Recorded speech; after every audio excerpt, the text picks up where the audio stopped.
Hello दोस्तों, आप सभी का एक नए वीडियो में स्वागत है। आज का हमारा टॉपिक है पैसेज फॉर ट्रांसलेशन पर। देखिए, बहुत ही इंटरेस्टिंग टॉपिक है और बहुत ही इम्पोर्टेंट टॉपिक है आपके क्लास 11th और 12th के लिए। ये आपके एग्ज़ाम में 5 नंबर का पूछा जाता है, जो कि बहुत ही इम्पोर्टेंट है। इसमें आपको क्या करना रहता है कि आपको हिंदी से इंग्लिश में ट्रांसलेशन करना रहता है, जो कि आपको इससे 5 नंबर मिल जाते हैं। आज के इस वीडियो में हम कंप्लीट जानेंगे कि हमें हिंदी से इंग्लिश में ट्रांसलेशन कैसे करना है। तो आप लोग से निवेदन है कि वीडियो को कंप्लीट देखिएगा। तो आइए बिना टाइम वेस्ट किए हम वीडियो को शुरू कर लेते हैं। देखिए, आपको एक पैसेज के रूप में दिया रहेगा, इसको आपको हिंदी से इंग्लिश में ट्रांसलेशन करना रहेगा। तो चलिए मैं एक एक लाइन का आपको ट्रांसलेशन करके दिखाता हूँ।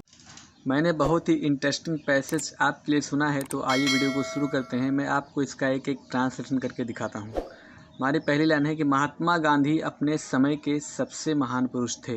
महात्मा गांधी अपने समय के सबसे महान पुरुष थे। इसका इंग्लिश में ट्रांसलेशन होगा, Mahatma Gandhi was a greatest man of his time. Mahatma Gandhi was a greatest man of his time. Of his time का अर्थ हो जाएगा अपने समय के। अपने समय के क्या थे? एक महान पुरुष थे। कौन? महात्मा गांधी। फिर उसके बाद है कि उनका जन्म 2 अक्टूबर सन 1869 ईस्वी में गुजरात में हुआ था।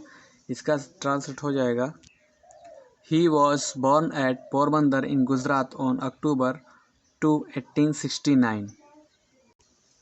उसके बाद है कि उनके पिता एक रियासत के मंत्री थे और उनकी माता एक आदर्श स्त्री थी। इसका ट्रांसलेट हो जाएगा, his father was the dewan of a state and his mother was a ideal women.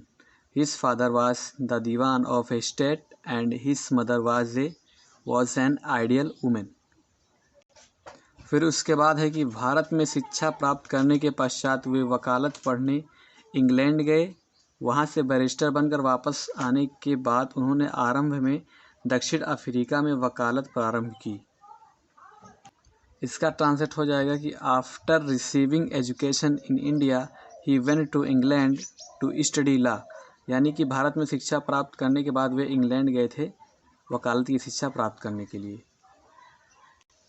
फिर उसके बाद है कि वहाँ से बैरिस्टर बनकर वापस आने के बाद उन्होंने आरंभ में दक्षिण अफ्रीका में वकालत प्रारंभ की। तो इसका ट्रांसलेट हो जाएगा, after returning from there as a barrister in the beginning his started his practice in South Africa. यानी कि वहाँ से जब शिक्षा प्राप्त करके ये वापस आए तो इन्होंने दक्षिण अफ्रीका में वकालत करना प्रारंभ की।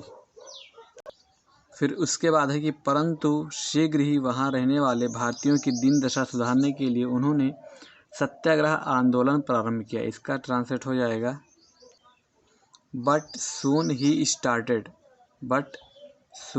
Started satyagraha movement to improve the pitiable condition of the India settlers दियर।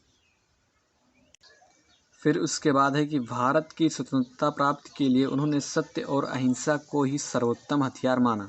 भारत की स्वतंत्रता प्राप्ति के लिए उन्होंने सत्य और अहिंसा को ही सर्वोत्तम हथियार माना। इसका ट्रांसलेट हो जाएगा, he considered truth and non violence as the best weapons for achieving India's freedom.